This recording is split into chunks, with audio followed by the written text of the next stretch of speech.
MQM London को किस चीज की जरूरत है? तहरीक इंसाफ क्यों मायूस नजर आ रही है? एमक्यूएम पाकिस्तान से किसने राब्ता नहीं किया है? एक बड़ा खेल जो चुपचाप जारी है लेकिन कोई बोलने के लिए तैयार नहीं। एक करप्शन की बड़ी कहानी। हलाकतें हुई, लोग मरे, लेकिन किसी के सीने में धड़कने वाला दिल नहीं टूटा। और किस बड़ी अदाकारा को रिहाई मिल चुकी है, यह भी खबर आज के प्रोग्राम में रखें।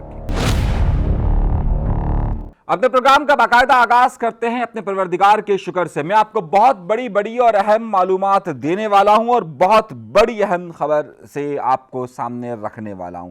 आइए सबसे पहली और अहम खबर इस बात पे रखते हैं कि आपके इल्म में होगा कि कराची शहर के अंदर मुसलसल डंपर और टैंकर के वाकयात रोनुमा हो रहे थे और इसमें काफ़ी शिद्दत आई हुई थी। इस शिद्दत के बाद कई फैसले किए गए। उसमें आफाक अहमद साहब की गिरफ्तारी भी हुई, उसमें जमात इस्लामी के धरने भी हुए, उसमें पाकिस्तान पीपल्स पार्टी के वादे भी हुए, उसमें एमक्यूएम पाकिस्तान ने भी कुछ ना कुछ अपना हिस्सा डाला, लेकिन यह मसला हल नहीं हुआ है। आपको यह बात अंदाजन आपको बता रहा हूं कि इस वक्त आपको शोर शराबे की कैफियत जरूर लग रही होगी, लेकिन जमीनी हकायक इसके बिल्कुल मुख्तलिफ नजर आ रहे हैं। गुज़िश्ता 2 दिनों के अंदर 7 अफराद डंपर से हलाक हो चुके हैं, बल्कि मैं हलाक का गलत इस्तेमाल कर रहा हूं, शहीद हो चुके हैं। और जालिम टैंकर बसेस डंपर्स को रोकने में मुकम्मल तौर पर नाकामी नजर आ रही है।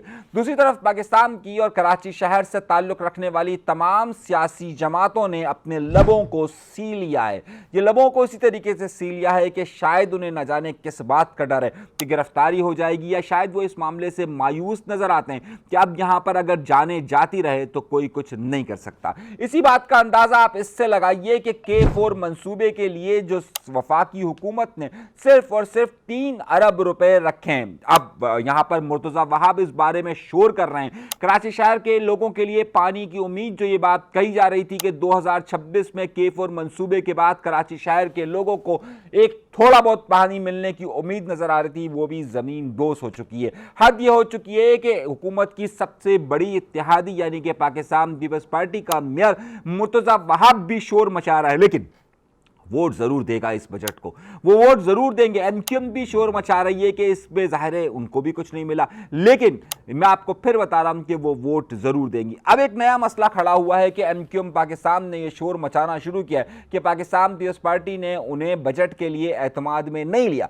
वो उन्हें बजट के लिए क्यों एतमाद में लेगी? 13 तारीख को सिंध हुकूमत का बजट आना है, लेकिन मैं आपको बता दूं कि उन तमाम स्कीमों को सबसे ज्यादा जगह दी जा रही है कि जहां सबसे ज्यादा पैसे की आमदोरफ्त है। कराची शहर के लिए जो सबसे ज्यादा पैसे की आमदोरफ्त का बंदोबस्त है आजकल है यहां पर चलने वाली ट्रांसपोर्ट सिस्टम, यानी कि लाल बस, काली बस, पीली बस, सफेद बस, इलेक्ट्रिक बस, न जाने कौन कौन सी बसें। जरा सा इस ढांचे को उठाकर देखिएगा तो आपको अंदाजा होगा कि जितनी बसेस आई हैं उनकी मालियत तकरीबन एक बस कराची शहर को 1.25 अरब रुपए के करीब पड़ती है। उसमें से भी कई बसेस इस वक्त खराब पड़ी हुई है, जिनके पार्ट्स यहां पर अवेलेबल ना होने की शिकायतें मिल रही हैं। इस बड़े प्रोजेक्ट के लिए जो कराची में एक बार फिर सिंध में इसके लिए अरबों रुपए का बजट रखा गया है। मैं फिर आपको ओपन चैलेंज देता हूं कि मैं आप सबको ओपन चैलेंज देता हूं कि इस बसों की मद में जितने रुपए खर्च हुए हैं, आप सबसे जो भी हुकूमत के नुमाइंदे जाकर जरा सा इसका ऑडिट करवा के देखिएगा कि ये बस कितने की आई है, किस कंपनी के थ्रू आई है और किस तरीके से आई है, तो आपको अंदाजा हो जाएगा कि इसमें बहुत सारे शुरफा के नाम किस तरीके से आते हैं। लेकिन यहां पर अब जो सिंध गवर्नमेंट का बजट आ रहा है उस हवाले से कोई भी उम्मीदें यहां पर नजर नहीं आ रही है कि यहां का निजाम बेहतर हो सके। पाकिस्तान पीपल्स पार्टी को इस शहर और इस सूबे पर हुकूमत करते हुए 17 साल मुकम्मल हो चुके हैं। एजुकेशन का ढंडोरा पीटने वाली यह हुकूमत अब तक पूरे सिंध को एजुकेशन की उस सतह पर नहीं ला सकी है कि जहां पर सन 2008 तक थे, बल्कि इसमें मुसलसल गिरावट का उनसर देखा जा रहा है। उस जमाने में कि जब पाकिस्तान पीपल्स पार्टी की हुकूमत आई थी 49,000 सरकारी सरकारी स्कूल थे जिनकी जो कम होकर 46,000 के करीब रह चुके हैं। इनमें दाखिलों की जो शरह है वो अब तक नहीं बढ़ सकी है, बल्कि जो इनकी शरह 2008 में थी वही यहाँ पर मौजूद है। कराची शहर से लेकर सिंध के तमाम शहरों का इंफ्रास्ट्रक्चर बुरी तरीके से तबाहाली की तरफ जा रहा है, लेकिन हर बार इसमें खरबों रुपए का बजट रखा जा रहा है। सिंध हुकूमत इस बात का दावा करती है कि उन्होंने तमाम सरकारी अस्पतालों को बेहतर तौर पर दे दिया है, लेकिन कराची में कायम बेसिक हेल्थ यूनिट में से 200 के करीब बेसिक हेल्थ यूनिट इस वक्त भी आप समझिए कि फाल ना होने के बराबर इस वक्त काम कर रहे हैं। बाकी सारी सूरत-ए-हाल आपके सामने हम आगे चलकर रखेंगे, लेकिन जब बजट आएगा तो उसके बहुत सारी बातें मैं आपके सामने रखने वाला हूं, बहुत अहम इंकशाफात आपके सामने करूंगा। उसके साथ साथ बड़ी अहम चीज़ ये हुई है कि एक मारूफ अदाकारा है नादिया हुसैन साहिबा। नादिया हुसैन साहिबा के जो शौहर हैं उनको एक करप्शन के यानी करोड़ों रुपए की करप्शन केस में उनको FIA ने गिरफ्तार किया था, जिसके बाद नादिया साहिबा ने बड़ा शोर मचाया था कि जनाब ये देखिए मुझे FIA वाले ब्लैकमेल कर रहे हैं। बाद में वो कॉल झूठी साबित हुई थी। उसके बाद नादिया हुसैन के खिलाफ FIR दर्ज हुई थी और बाद में तहकीकात से ये मालूम हुआ कि नादिया हुसैन साहिबा जो ब्यूटी पार्लर्स चलाती है उसमें भी वो करप्शन के पैसे ट्रांसफ़र हुए। ये मैं नहीं कह रहा, ये बाकायदा जो चालान पेश किया गया है उसमें रखा गया। अब हुआ यह है कि नादिया हुसैन को जमानत कबल अज़ गिरफ्तारी दे दी गई है, यानी कि उनको उसमें जमानत दे दी गई है। अभी ये मामला यहाँ रुका नहीं है।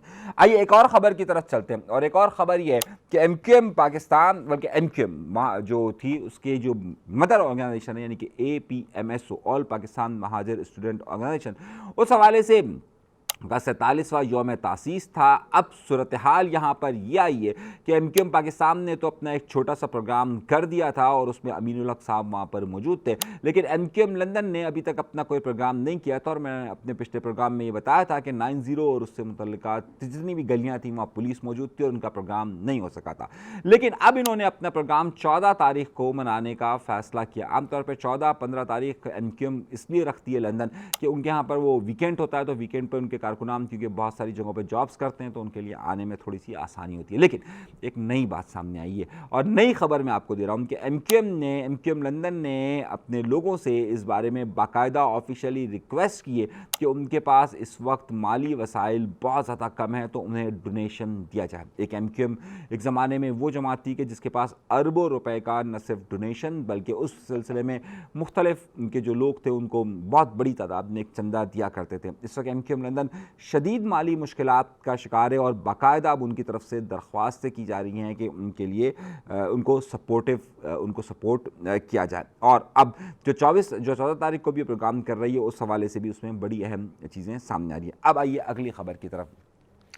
अगली खबर यह है कि पाकिस्तान पीपल्स पार्टी जो बजट ला रही है अपना सिंध हुकूमत के लिए बजट अप्रूव कर रही है, उसमें कई खामियों की तरफ इशारा किया जा रहा है और एक बार फिर सिंध के शहरी इलाकों को बुरी तरीके से नज़रअंदाज करने का रिपोर्ट सामने आ रही है। उसमें जो रिपोर्ट सामने आ रही है उसमें कई स्कीमें ऐसी है कि जो सिंध के शहरी इलाकों की बजाय उसका एक बड़ा फंड और बड़ा अमाउंट जो है वो दीगर जगहों पर लगाया जा रहा है।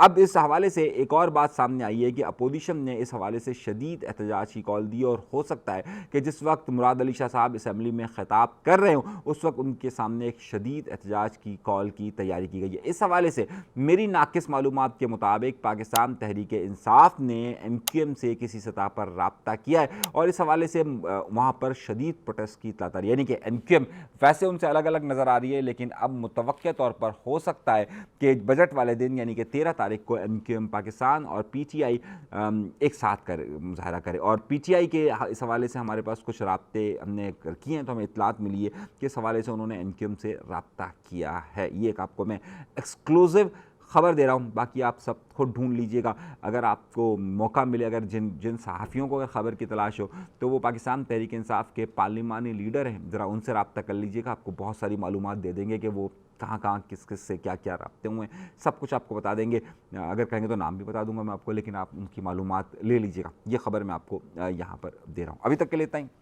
अल्लाह तबारक व तआला आपको खुश खुर्रम रखे, आबाद रखे, सलामत रखे, कायम रखे। इजाज़त दीजिएगा अल्लाह ने के बाद।